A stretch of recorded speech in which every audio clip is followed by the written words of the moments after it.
Good morning. Assalamu alaikum and welcome. My name is Sean Michael Green. I am the Associate Vice President for Graduate Enrollment and Marketing, which means for those domestic students in the room, you came through my office on your way in. For the international students, you came through the International Admissions Office located right next to me in Eklund Hall. If anyone has any lingering admission questions, it's a little too late, but if you still have admission questions, feel free to come to the second floor of Eklund to ask them. And also, if we have any veterans or service members from the U.S. Armed Forces, I also serve as a liaison for you. So feel free to seek me out at any point. At this time, I would like to introduce the members of our panel, starting with Mark Maniotis from the Bursar's office, Jeff Pietrangeli. I totally said that wrong. I'm going to try it again. Pietrangeli? Yes. Yes, okay. From Student Financial Aid. We have Cheryl Cartier from the campus bookstore. Mark DeLito, the Chief of Police. Diane Spinato from the library. And we also have Patricia Hughes, the Associate Director of Athletics from Charter Athletics. Okay, I'm going to ask the first few questions, then we'll turn it over to the audience for any questions you might have. And we'll start out with Jeff. Jeff, what kind of financial aid might graduate students qualify for at UNH? Thanks for asking that question. Can you hear me? Okay. There's a few different sources of financial aid that are available. Primarily for our domestic students, there is the federal direct unsubsidized loan. Okay, so that's a loan through the government that a graduate domestic student may have some experience with or may have used as an undergraduate. So that particular loan carries forward into their graduate studies. And we determine the eligibility for that particular loan, for the government loan, when the student completes their FAFSA. The FAFSA is the free application for federal student aid. Again, that's for domestic students. For both domestic and for international students, we also have our graduate work program, and we have international grants. So those are the three primary sources of financial aid: the federal student loan, the graduate work program, and the international grants. There are also some private education loans that are available if needed, but we only go to those loans if a student requests those in particular. Thank you, Jeff. Thank you. Our next question is for Diane from the Marvin K. Peterson Library. Diane, how would a graduate student get to the full text online databases? Okay, to get to the databases, which is what you're going to use to access the peer-reviewed journals as well as news sources and ebooks, you just go to the UNH Library homepage. There's a link on the left-hand side that says databases. So we have an alphabetical listing of databases, but there's also called an annotated listing of databases, which gives a description of each of the 100 databases that we have. And you would simply log in with your UNH ID and password to get into any one of the databases that we have. At any time, if you had a question about that, you would simply contact a librarian, and we're always available to help you. Great, thank you. So Patricia from the Department of Athletics, do graduate students have to pay to attend games? Good morning. No, admission is free for all graduate students, and certainly we encourage you to come attend, join us and watch the Chargers compete. It's a good way to de-stress and make new friends on campus. Great, thank you. Mark from the Bursar's office, how is billing and payment processing handled at UNH? Good morning, everybody. All of our billing here at UNH is done online through our ePay system. So students have access to ePay to see a current bill, to see current account activity, and to make payments online using a debit or a credit card or using ACH from a bank account. When we generate new bills, students will receive an email at their UNH email account notifying them that a new bill is available. And of course, the system is operable 24/7, so you don't have to wait for that notification. You can log in at any time and monitor your account. We encourage you to keep an eye on your account to make sure that you're charged based on the number of classes you're taking. And if you have any questions that you do ask us when something comes up, it's easier for us to resolve any questions or issues that you might have, especially around registration time when you might be adding and changing classes. So we encourage you to monitor that system, and that is the most convenient way for you to get information. If you do need anything, you're certainly welcome to visit the bursar's office, and the online access is available at your convenience. Thank you. For Chief Delito. Chief, the video we just saw talked a bit about transportation services. Can you elaborate on what sort of transportation and shuttle service are available for graduate students? Okay, well, and welcome aboard, everybody. It's good to see everybody here during the winter. It's a little quiet around here, and it's a good time to, if you have any questions after this, you need to stop at the police department, stop in. We'll give you any information that you need. So there's a myriad of transportation available on this campus. There's shuttle service, and there's courtesy vans the courtesy vans run out of the police department. The shuttle service is a contracted transportation service with DATCO Transportation, and we provide transportation to Wintergreen and to the Orange campus. The Orange campus is it runs on the undergraduate schedule, however, so it's not available right now. January 22nd will be the first time it will be available, and it runs for the Orange campus. It runs from Monday through Thursday, 3:30 till 10 o'clock p.m. And there's two vans that run, so they crisscross. So when one's here, one's at the Orange campus. When that leaves and comes here, the one that's here goes there, and it's just a continuing back and forth to that campus. And the same thing for Wintergreen. Starts early in the morning and it goes till 7 p.m. Great, thanks. So going to Cheryl from the campus bookstore. How can graduate students rent textbooks from the university? Okay, graduate students can rent books either at the bookstore or online. To get online to our bookstore website, you could simply go to University of New Haven's webpage, and in the quick links, you could type in bookstore, and it'll bring you right to our home site. To rent a book, you need a legal ID, which could be your passport or a driver's license, and a credit card. You simply enter all the information, you set up a rental account, and then you go into your course, and you could find the books that are rentable. You could rent new or used books. If it's a new book, you can highlight and write in it. Just, there's just no damage done to the book, like ripped out pages or anything. And you simply return it at the end of the semester. And you pay up to half the price of the new book price when you do rent. Great. Thank you. So going back to Diane for a second question, does the library have any group study rooms?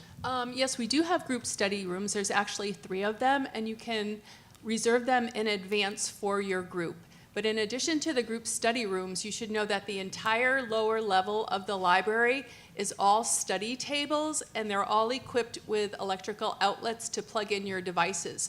So even if you don't have access at a particular time to one of the 3 group study rooms, you still have options, a lot of options for group study on the lower level. Great. Mark, the next question's for you. What are the UNH requirements for student health insurance? So for international students, for student health insurance, all international students are required to have health insurance. We assess a charge and offer health insurance through the university. If you have your own coverage, you can waive the coverage that the university is offering. The deadline to do so is January 30th, which is the last business day of the month.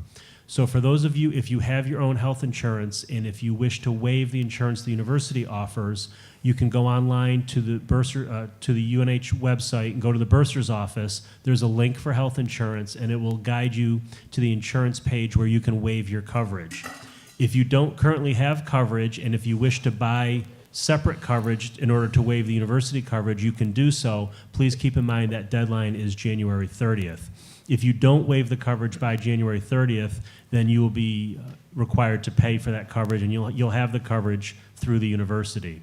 For domestic students, you can opt into the insurance plan if you are full-time. So domestic students are not charged unless they ask for it. So you'd have to come to the bursar's office to request that.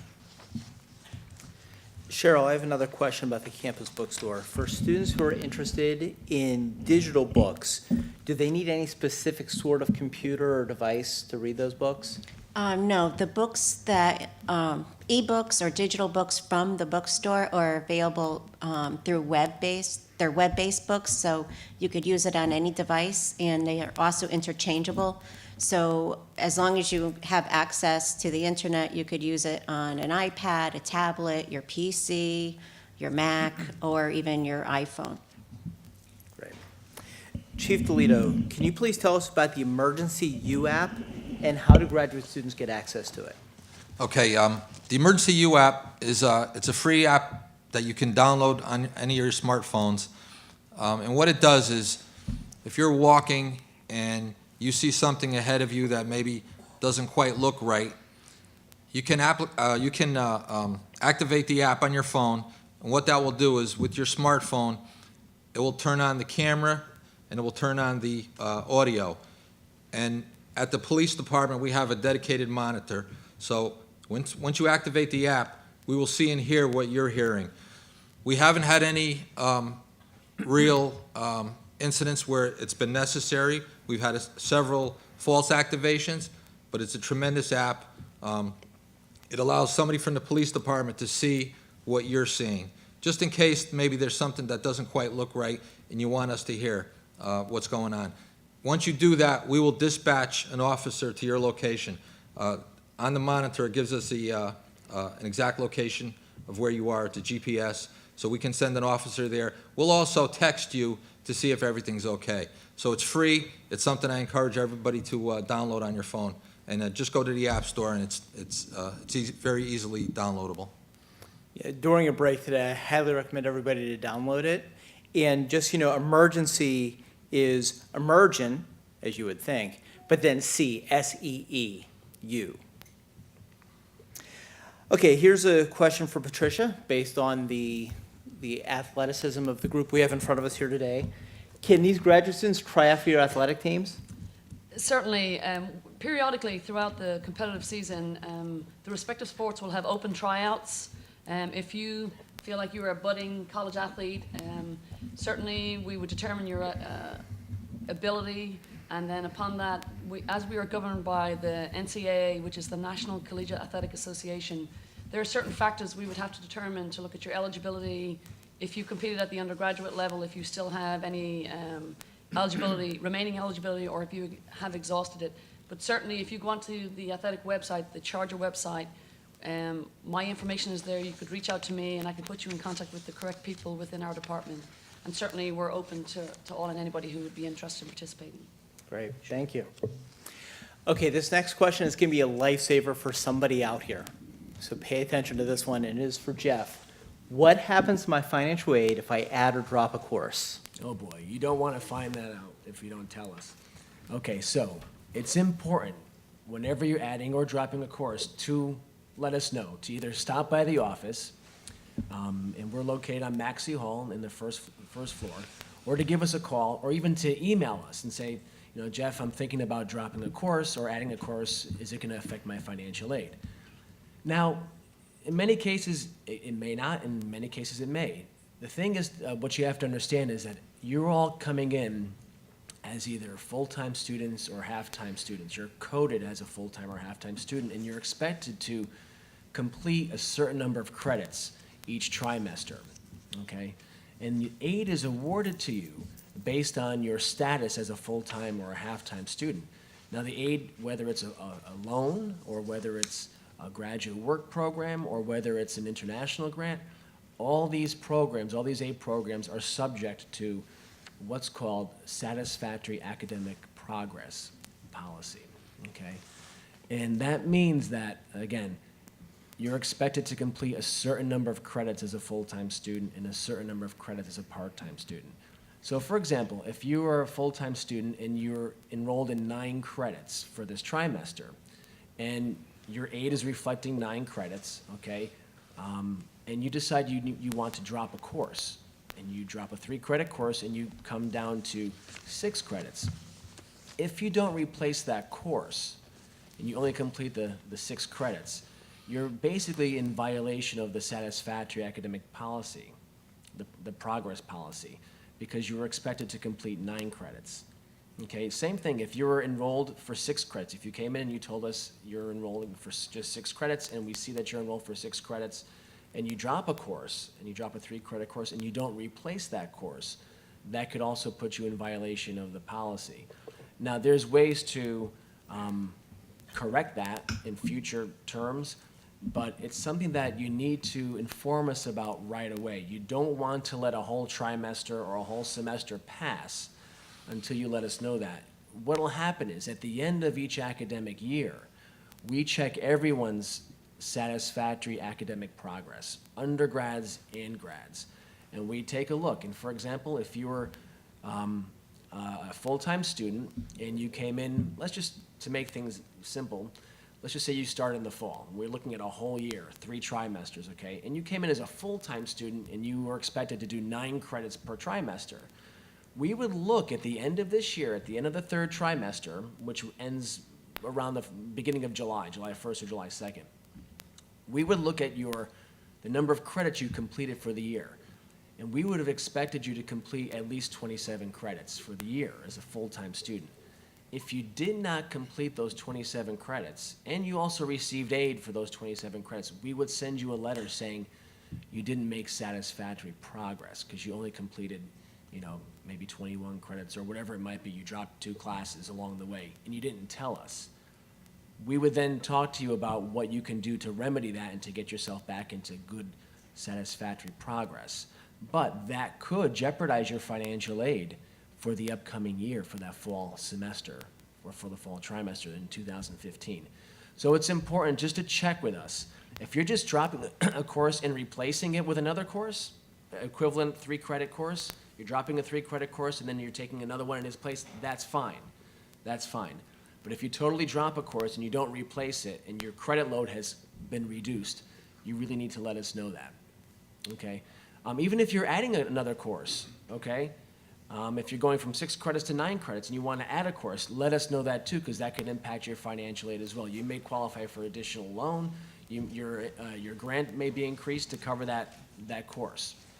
Okay, so it's just a good policy to contact financial aid, inform them, even if it's just an email, just to let us know, and we'll get back to you right away with the answer and some advice and some guidance on that. Okay? If I could just very quickly throw my 2 cents in.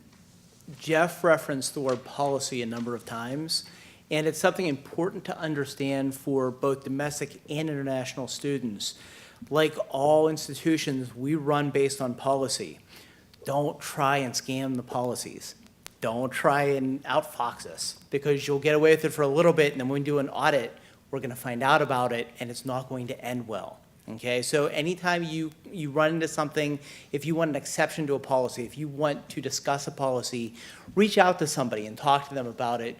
Don't just take action and hope it all works out in the end, because if it doesn't work out well, we're all going to be very sad, especially me, and you don't want to make me sad. Okay, last round of questions from up here before we turn it over to the audience. I'll ask quick questions and get quick answers back, starting with Mark. If my account at the bursar's office is overpaid, how and when will I receive a refund? We issue refund checks to students, and they're dispersed out of the bursar's office. Through our ePay system or online billing system, you can also sign up for direct deposit and have a refund deposited directly into the bank account of your choice. We start to issue refunds about a week or so after classes begin, so we'll be starting later this week or early next week for this term. Financial aid, credits, loans, payments, etc. generally come in around the time classes begin, so we have to get all of that information posted before we can start to look and see whoever would be qualifying for a refund. Great, thank you. Patricia, are there graduate assistantships available in athletics? Yes, annually we would have a cycle of students that would graduate through our graduate assistantship program. Typically these positions will open up in August. I can say from personal experience, I was a graduate assistant. It was a great opportunity for me to network in my specific field. It also was a great opportunity for me to help offset the cost of tuition. It certainly is an increased workload with work demands and certainly your class load, but it's absolutely worth it in the end. And again, that information would be available through myself at the athletic website. Great, thank you. Jeff, if any of these students had undergraduate student loans, what happens to those loans while they're in graduate school? Okay, that's a good question. For any students who have, primarily any domestic students that are here who have borrowed as undergraduates, or even in previous graduate programs, if you've borrowed through the federal direct student loan program, those direct student loans, those government loans, will go back into deferment. So you don't have to continue making payments on those loans. Or if you just graduated from undergrad recently, you may not have even gone into repayment yet. Those loans will be deferred. Now, the way they get deferred is that once you're enrolled here, at least half-time, okay? And for this year, half-time is defined as 3 credits for a graduate student. So as long as you're enrolled in at least 3 credits this year, your loan will be deferred, okay? The way that the deferment works, the way the reporting of that works, because you're probably wondering, well, how does my loan servicing company or how does the government know that I'm enrolled for X number of credits at the institution? Our registrar's office reports everybody's enrollment to the National Clearinghouse. That's the name of the entity that collects all this information for all the various servicing companies, all the lenders, all the banks, okay, that are involved in these loans. So our registrar's office reports your enrollment and the program you're in, whether you're a graduate or undergraduate, how many credits you're enrolled for. They report that to the National Clearinghouse, and the National Clearinghouse feeds all the different servicing companies and all the banks your information. If by chance you receive a letter or some communication from your loan servicing company or from your bank that says, oh, according to our records, we show that you're not currently enrolled and your loan is due, what you'll need to do, well, a couple things. You can either call us and inquire, or call the registrar's office and inquire, because the reporting of your enrollment happens throughout the semester or throughout the trimester, okay? They may not have reported just yet because we're just starting the term.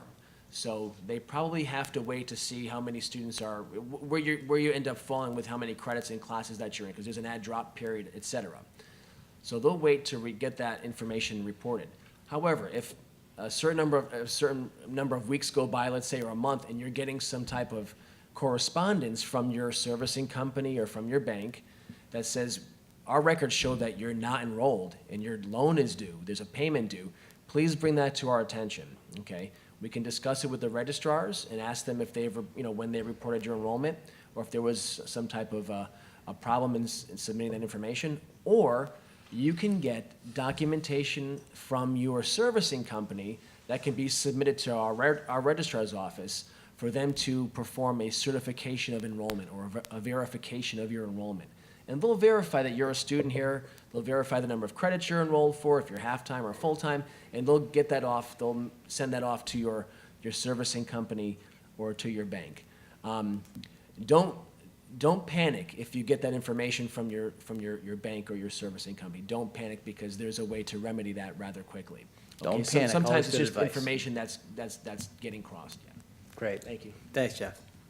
Cheryl, my last question was about digital books. Are they returnable to the bookstore? Yes, all digital books are returnable, just like a regular print version of a book. You have up to 2 weeks to return it. Great, thank you. Diane, I have a confession. Libraries scare me. If I need help searching the library, how do I get that help? We have a lot of ways to get help. For graduate students, the first thing that I would strongly suggest is, in the next few days, if you go to the library homepage and you look under workshops, we're going to have a series of workshops just for graduate students in navigating the library and using the databases. If you can't make it to the workshop in person, if you go to the library homepage on the left-hand side and click on a link called Guides, we actually have the workshops recorded for you so you can watch them.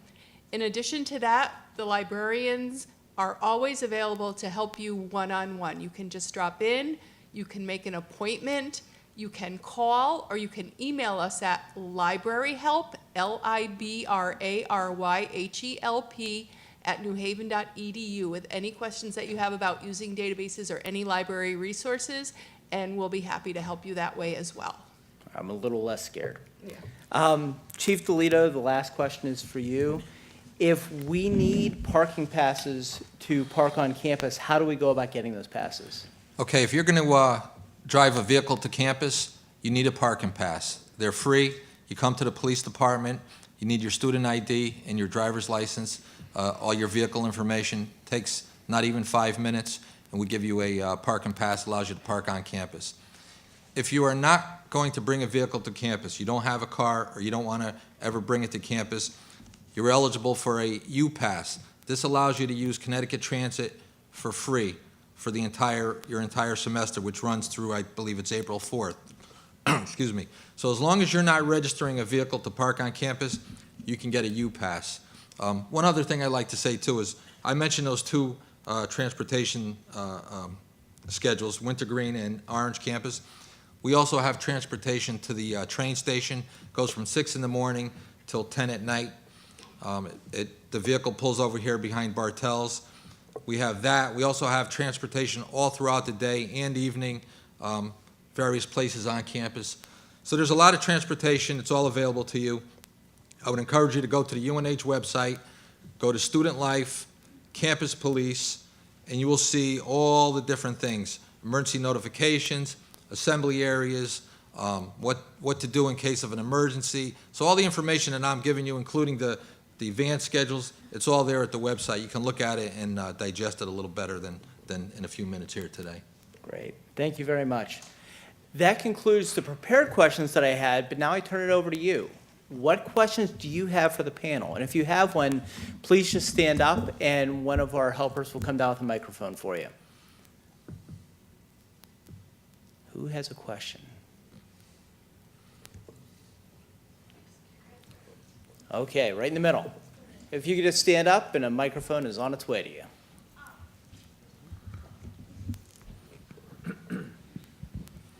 This is for the chief police. The parking pass, will it allow us to parking anywhere, or is there a specific parking spot? If you're a commuter, which you are, you can park in any of the green lots on campus. So all the green lots you'll be able to see where they are. You can come into the police department and get a map. But 90% of the lots on this campus are what's known as green lots, commuter lots, and those are the lots you can park in. Thank you. You're welcome. So you say it's free, it's not $200? It's free. Okay, thank you. Because I saw on the website, it says $200. For resident students. Oh, okay. If you park in the president's parking spot, it's probably $200. Other questions?